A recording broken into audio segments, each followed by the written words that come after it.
Les professions réglementées, les équivalences, les nouveautés qui vous concernent, on vous dit tout dans les dossiers Qualita. Les dossiers Qualita, pour en savoir plus sur l'ALIA. Salut à tous les deux, on est ravis de vous accueillir parce que ça bouge et que vous êtes là, évidemment, surtout vous Esther, quand ça bouge, n'est-ce pas? Mais bien sûr Gamiel aussi, mais moi je parle des dossiers Qualita. Attendez, on va parler du CNEF aussi, doucement. Donc vous êtes là tous les deux pour nous parler des pharmaciens parce que vous avez collaboré ensemble à ce que eh bien, ça bouge. Alors on sait qu'il y a une loi qui a été votée en janvier 2017 qui supprimait l'examen d'équivalence, je parle sous votre couvert, on va dire, qui supprimait l'examen d'équivalence des pharmaciens, mais sous certaines conditions. Et ces certaines conditions n'étaient pas précisées. Donc, on était dans un flou artistique, on va dire, qui dure en tout cas à peu près depuis 9 mois. Hein, on ne savait pas quoi faire avec ces pharmaciens qui débarquaient. Ils ne pouvaient pas vraiment travailler puisque les choses n'étaient pas très claires. Mais ces 9 mois se sont terminés parce qu'il y a des décrets d'application. Oui, les décrets d'application ont enfin été publiés. Pendant en fait les vacances parlementaires, on a eu une réunion à la Knesset dans la commission de santé, de laquelle Elie Elalouf préside. Et en fait, les textes avaient été remaniés et tant que les textes n'avaient pas été publiés, on ne pouvait pas vraiment s'avancer sur ce qui avait été exactement signé par le ministre. Donc en fait, il y avait une loi, mais on ne savait pas trop comment la gérer sur le terrain, quoi. On ne savait pas dans les détails comment la gérer sur le terrain. On avait déjà une loi qui était importante. Bien sûr, c'était déjà une grande victoire. Je vais vous donner la parole, Gamiel, tout de suite. Bon, il faut dire que vous êtes directeur du Centre d'information et d'orientation du CNEF et que vous travaillez en collaboration avec Esther Blum, qui est responsable de la reconnaissance des diplômes au sein de Qualita et en charge des relations avec le gouvernement pour faire bouger les choses et pour que les Olim Hadashim puissent arriver en masse. On va dire ça comme ça. En tout cas, travailler surtout en Israël. Oui, c'est sûr que... Aujourd'hui, c'est une très très bonne nouvelle d'avoir eu ce décret d'application qui ont été publiés. Ça fait déjà 3-4 mois que c'est dans les tuyaux. Donc on est au courant de pas mal de choses, mais on ne peut pas trop en informer les Olim. On essaye de se préparer au maximum pour essayer d'anticiper cette sortie-là, mais aujourd'hui... c'est sûr, aujourd'hui c'est clair. Les décrets sont publiés, on peut arriver à avoir un accompagnement personnalisé beaucoup plus précis et on espère avoir justement le suivi qu'on a eu, la collaboration avec le ministère de la Santé, le Misrad Abriout, pour faire du suivi individuel de chacun des candidats qui voudront passer sous l'égide de cette nouvelle loi. Mais j'aimerais qu'on revienne, pour ceux qui nous écoutent, précisément sur cette loi de janvier 2017. Alors, qu'est-ce qu'elle stipule? Alors, en quelques mots, la loi, elle stipule que tout pharmacien olé qui vient prouver 3 ans d'expérience dans ces 4 dernières années sera dispensé de l'examen d'équivalence et devra faire 1 an de période probatoire, ainsi qu'un examen de législation. Alors, c'est-à-dire que lorsqu'on a 3 ans, je résume pour être sûr d'avoir bien compris, de vous avoir bien suivi, 3 ans de travail avant d'arriver en Israël, d'accord ? Avant d'avoir déposé son dossier au ministère de la Santé. D'accord. N'oubliez pas, c'est extrêmement important. Ok. On est simplement tenu de passer un examen de législation. Et une période probatoire. D'accord. Dans une pharmacie agréée par le ministère de la Santé. Tout à fait. D'accord. Lorsqu'on a 2 ans d'expérience. Quand on a 2 ans d'expérience, cette période probatoire... Sur une période de 3 ans. C'est compliqué votre affaire. Elle est écrite comme ça, la loi. Donc 2 ans de travail sur une période de 3 ans, qu'est-ce qui se passe ? C'est 2 ans de période probatoire. L'examen de législation demeure et la période probatoire est prolongée d'1 an. Enfin, en gros, on fait 2 ans de période probatoire, toujours dans une pharmacie qui doit être agréée par le ministère de la Santé. Et pendant cette période, en fait, le candidat travaille en tant que pharmacien assistant, sous le statut, bien sûr. D'accord. Maintenant, lorsqu'on a moins de 2 ans d'expérience, qu'est-ce qui se passe ? Alors, quand on a moins de 2 ans d'expérience sur les 3 ans, ou d'une façon générale, on doit en fait passer l'examen national des pharmaciens, comme c'était jusqu'à présent. Le cas, donc Oui. total. L'examen d'équivalence Voilà. avec tout ce qui Et s'ensuit. pour les pharmaciens qui sont arrivés il y a quelques temps et qui ont déjà passé l'examen national et qui ont échoué à cet examen. Ils ne pourront en fait avoir la licence d'exercice dans le domaine de la pharmacie uniquement en repassant l'examen et Et le réussir. Entier. s'ils le réussissent entièrement. Ils n'ont aucune... Non. D'accord. Ça, c'est rédhibitoire. Non négociable. Non négociable, d'accord. Donc en tout cas, c'était bien d'avoir précisé. Et Mais- une dernière précision concernant en fait la période probatoire, quand vous avez fait allusion tout à l'heure aux petites virgules concernant la loi, concernant en fait 1 an de travail ou 2 ans de travail en officine, d'accord. On avait demandé justement au ministère et à la commission parlementaire d'alléger en fait cette période, puisqu'il parlait d'une période qui était à plein temps uniquement, d'accord. Et donc pour certaines personnes, ça peut être difficile dans la première année de travailler À tout plein de suite temps. à plein temps. C'est sûr. Donc, on a eu presque gain de cause. Concernant en fait l'année, ça doit être dans 1 an et demi. Ça veut dire c'est 75% Donc cette année de travail passée, puisqu'on n'est plus obligé de travailler à plein temps, on peut travailler un peu moins, donc se transforme en 1 an et demi, c'est ça? Tout à fait. Voilà. D'accord. Mhm. Ok. Bon, en tout cas, on a compris que pour les détails, il vaut mieux vous écrire, vous contacter, puisque j'imagine que tout se traite, comme toujours, au cas par cas. Ouais, surtout pour la question des preuves de travail. Comment je prouve que j'ai 2 ans d'expérience, 3 ans d'expérience, à partir de quand? Qui me donne cette attestation de... Quels documents je dois fournir? Tous les documents à fournir, selon si j'ai travaillé en tant que titulaire, en tant que salarié. Enfin, c'est des petits Détails qui ont leur détails. importance et qui peuvent changer les choses, j'imagine. Et si déjà on est en France et qu'on peut les préparer avant, ça évite de faire des allers-retours au téléphone, des mails, alors que quand on est sur place, des fois ça peut aller beaucoup plus vite. Donc autant se présenter à nous et qu'on vous donne l'ensemble des documents afin de pouvoir se préparer au mieux, arriver avec quasiment le dossier tout fait en France en arrivant en Israël.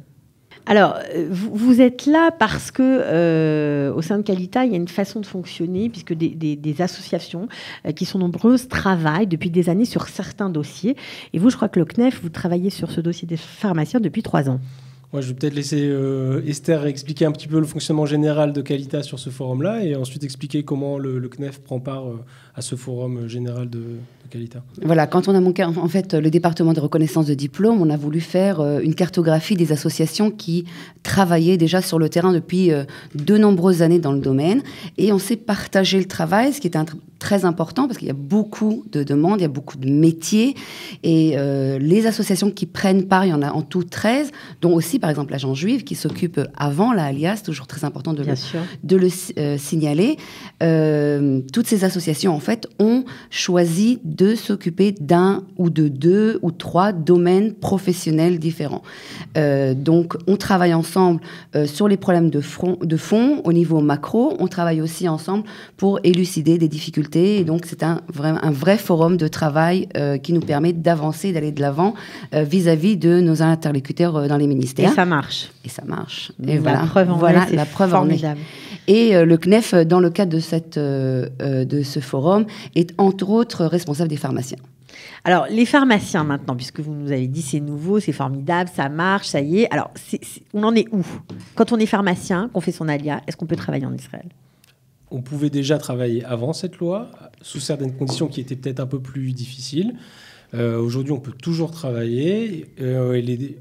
L'objectif de cette loi, c'était surtout d'alléger ce transfert de compétences, cette possibilité d'accéder au monde du travail. Sans passer d'équivalence Pour rentrer dans le détail, il y a l'examen tel qu'il était à l'époque, il y a quelques années, c'était plus que 5 ou 6 heures d'examen avec beaucoup de matière à réviser.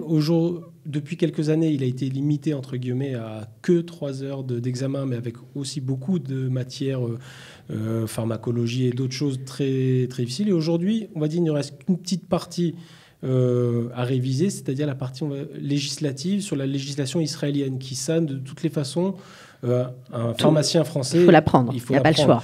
Donc, pour l'apprendre et le valider, donc il y aura un petit examen de législation israélienne pour comprendre comment fonctionne le monde pharmaceutique ici, d'ailleurs, je m'entends parler, c'est souvent des normes qui correspondent aussi à ce qui existe en France sur sur tout ce c'est pas les... Comment on appelle ça ? Sur les médicaments, sur les médicaments du type morphine et ce genre de choses, ou sur la réglementation de la taille d'un local.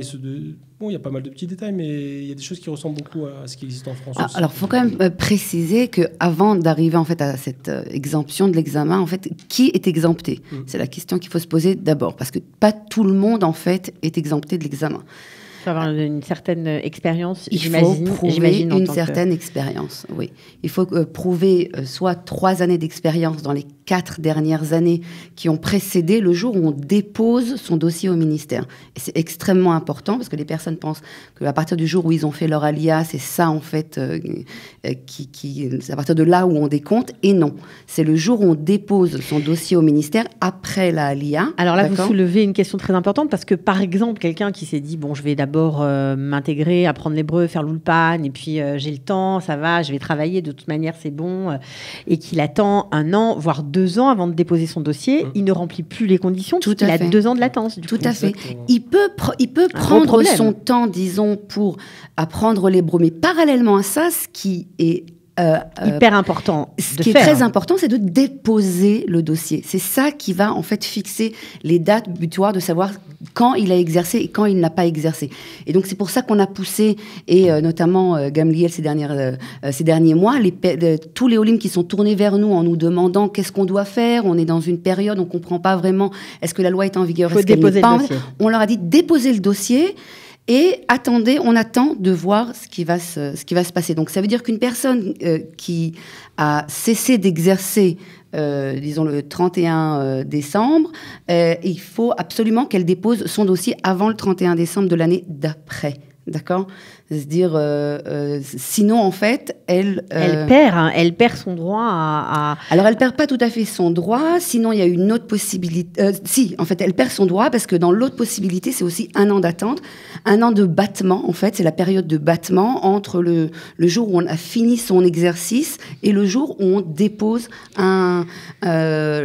dépose la demande. C'est-à-dire que encore plus, on va être encore plus pointilleux. Si on vend sa pharmacie, par exemple, 6 mois avant de faire son ALIA et qu'on fait son ALIA 6 mois après et qu'on attend encore 6 ou 7 mois pour déposer son dossier, c'est trop tard. C'est trop tard. Donc c'est quand même très très important ce qu'on est en train de dire pour nos amis pharmaciens qui nous écoutent, et je pense surtout à ceux de France qui sont sur les starting blocks pour partir en Israël. Si vous vendez votre pharmacie, faites bien attention de ne pas laisser ce délai d'1 an pour déposer votre dossier en Israël. Voilà, on parle du dépôt du dossier une fois qu'on a une Théoudat Zéhout, une fois qu'on a déjà fait la démarche d'ALIA. Bien sûr, bien évidemment. D'accord. Ok, c'était facile de travailler ensemble. Qu'est-ce que ça a apporté, cette synergie par rapport aux politiques qui vous accueillent, qui vous écoutent? On est plus fort quand on est... Sans aucun doute. Voilà. Ouais, je pense que sur la collaboration, de manière générale, on a pas mal... Parce qu'il n'y a pas que... Dans le forum, il y a beaucoup d'autres organisations. Oui, elle a dit 13 associations. Et en fait, on est enrichi de l'expérience des autres, des cas pratiques et des cas individuels de chacune des autres associations qui ont peut-être un élément supplémentaire à nous faire relever, ce qui fait que quand on va présenter nos demandes ou nos précisions auprès de la VAADA, de la commission parlementaire ou directement du ministre, etc., on a des choses beaucoup plus précises, beaucoup plus affinées et beaucoup plus justifiées qui permettent justement ensuite d'écrire un texte de loi qui correspond vraiment à un ensemble à l'ensemble des besoins et dans les décrets d'application en particulier aussi. Le fait d'avoir pu les relire ensemble, ça nous a permis de rectifier certains points. Je donne un exemple. De faire rectifier certains points de la loi. Oui, tout à fait, c'est le but. C'est la force de la démocratie en Israël. C'est le but justement de ces décrets, en fait, de venir et de retravailler, de travailler à la virgule près, de travailler, par exemple, on relisait tout à l'heure les décrets avec Gamliel, il y a un paragraphe qui stipule que le directeur peut demander n'importe quel autre papier au candidat qui va présenter. Le directeur de quoi ? Alors, quand on parle du directeur dans les décrets, dans les lois, on parle du directeur du ministère de la Santé, du ministère de la Santé. Cependant, il donne son autorité au directeur du département de reconnaissance de diplôme. D'accord. Donc, en fait, quand le directeur a le droit de demander n'importe quel autre papier. Et donc là, ça pourrait passer à l'as complètement. Voilà. Quand on une petite ligne parmi un syllabus de plusieurs pages. Et là, tout bloquer un dossier entier parce que le directeur veut voir un autre papier. On ne sait pas pourquoi cet autre papier. Parce qu'il est mal luné, parce qu'il se dit j'ai pas très bien compris cette traduction. Il y a un papier qui peut être introuvable pour le pharmacien en attente. J'ai besoin d'une autorisation de je ne sais quel organisme non existant en France, par exemple. Enfin, des choses qui peuvent être. Alors, qu'est-ce que vous avez fait ? Voilà. Alors, ce qu'on a fait, en fait, c'est tout simplement de rajouter, en fait, deux petits mots qui disent il doit demander, en fait, il peut demander uniquement avec des arguments. D'accord ? Il doit, en fait, argumenter sa demande. Et justifier pourquoi il demande ce papier-là, expliquer les raisons qui lui demandent ce supplément de documents. Alors, c'est très important de vous avoir tous les deux ici parce que parfois, le travail qui est fait dans l'ombre, qui est un travail minutieux, comme tu l'as dit Esther, précis, etc., long, franchement, puisque vous travaillez sur le dossier depuis 3 ans, on ne se rend pas bien compte, parce que parfois les OIM de France disent « Oui, mais ça prend du temps, mais c'est long, mais qu'est-ce que vous faites, mais pourquoi ?» Et là, quand on vous écoute, on comprend bien que c'est pas de la rigolade, quoi. C'est un travail de juriste, pratiquement. C'est un travail aussi politique, puisque vous êtes à la Knesset souvent, plusieurs fois par semaine, pour faire entendre la voix des OLIM de France. Et vous le faites avec brio. Et il y a des résultats. Il y a eu les dentistes, il y a les pharmaciens. On espère bientôt les infirmières. Peut-être. Peut-être. J'essaye de glaner un scoop, mais je vais pas y arriver, je crois. Je suis pas dans le dossier des infirmières. Ok, c'était une grande victoire quand même pour vous, ces pharmaciens qui vont pouvoir arriver avec plus de facilité aujourd'hui. Une victoire, oui, dans une certaine mesure. Vas-y, Gamliel, dis ce que tu penses profondément. Je dis oui dans un sens parce que, évidemment, ça facilite et ça allège l'examen. On va voir à quelle sauce on va être mangé pour ce petit examen de législation. J'espère pas de mauvaise surprise. Mais ça devrait être. En tout cas, c'est déjà plus léger. C'est sûr que quelqu'un qui a 30 ans d'expérience, qui vient ici, qui a envie de travailler encore ici et qui doit se replonger dans des cours de pharmacologie, de je ne sais quoi, non, mais en même temps, ok, mais donc, et qu'il n'a plus à faire ça, donc forcément ça allège le processus. Maintenant, moi, le petit bémol que je mets, j'aime bien le dire quand même malgré tout. D'un côté, c'est grâce à nous. Et cette demande de loi fait qu'aujourd'hui, les Israéliens qui avaient aussi cet examen final au sortir de leurs études, c'était le même examen, il a été complètement annulé pour les Israéliens. De la même façon que les personnes de Khoul, donc les Olim, n'ont plus cet examen-là, les Israéliens ne l'ont plus. Donc alors, on a fait gagner à la société israélienne ne plus avoir passé cet examen d'équivalence. C'est-à-dire que l'influence des Olim est tellement grande qu'ils se sont rendus compte... Non, mais c'est très sérieux. C'est très sérieux.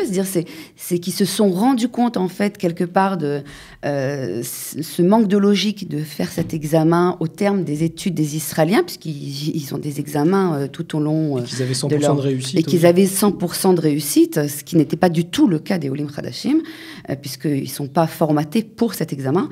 Il était superfétatoire, on va dire. Il n'avait rien à voir avec... Donc voilà, ça leur a ouvert les yeux. Et je rejoins Gamliel sur, en fait, c'est-à-dire ce manque de logique. De logique pour les Olim Khadashim. C'est l'ensemble des Olim. Il faut préciser que cet examen est en partie annulé pour l'ensemble des Olim Khadashim, pas uniquement les Français. On parle aussi des Suisses, de nos amis aussi. Des Espagnols, les Belges, les francophones, tous les francophones et à travers le monde. Ce qui me fait plaisir au travers de ça, c'est dire, je suis d'accord avec Gamliel fondamentalement, c'est vrai, ça veut dire ça fait un peu de peine. On s'est tellement battu. En fin de compte, il y en a d'autres qui profitent de votre combat. Du combat, oui, de ce lobby qui a été mené vraiment par les Olim Khadashim. Mais d'un autre côté, je trouve que c'est vraiment l'influence que les Olim Hadashim peuvent apporter à la société israélienne. C'est tellement beau dans le bon sens, c'est dans le bon sens. Et c'est vraiment beau de voir en fait que, comme dans toutes les émissions que vous faites, Cathy, sur la société israélienne et ce que les Olim peuvent apporter, je trouve que c'est quelque chose d'extrêmement positif et qui amène justement cette lumière de la diaspora en Israël. Mais c'est vrai qu'il reste quand même quelques personnes qui sont encore sous le coup de l'ancienne loi et qui doivent encore faire l'examen. C'est ça, c'est-à-dire que ceux qui sont arrivés avant la loi, eux, pas pour le coup. Non, c'est pas exactement comme ça. Il y en a qui sont arrivés avant la loi, mais il y en a qui continuent à travailler. Qui ne travaillent plus. Et qui ne travaillent plus. S'ils ont déposé si ils n'ont pas travaillé pendant 2 ans, mais ont déposé leur dossier 1 an dans l'année, en fait, où ils ont cessé leur exercice en tant que pharmacien.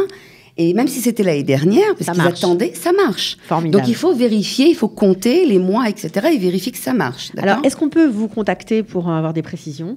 C'est possible ? Bien sûr. Ok, donc on vous contacte à travers Qualita et vous à travers le CNEF ? Ouais. Ok. La page Facebook, ça ira ? La page Facebook, gamliel@knef.org, avec plaisir. Voilà. Et pour ceux qui veulent parler à Esther Blum, je suis sûre que vous répondrez comme toujours à tous les messages. C'est notre référence, c'est en effet Gamliel. donc c'est vrai qu'on fait un peu ping-pong des fois, mais l'un ou l'autre. Voilà. On travaille ensemble, mais sur le suivi des Olim, aujourd'hui, c'est le CNEF qui s'en charge. Ok. Merci beaucoup d'être venu nous éclairer sur un sujet brûlant, d'actualité et important pour les pharmaciens qui prévoient de venir s'installer en Israël. Voilà. Et pour ceux qui sont déjà là, qui étaient en attente. Merci beaucoup. Avec plaisir. Tzlacha. Ciao.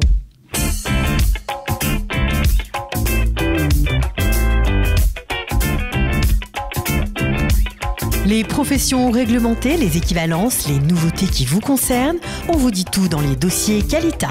Les dossiers Qualita, pour en savoir plus sur l'ALIA.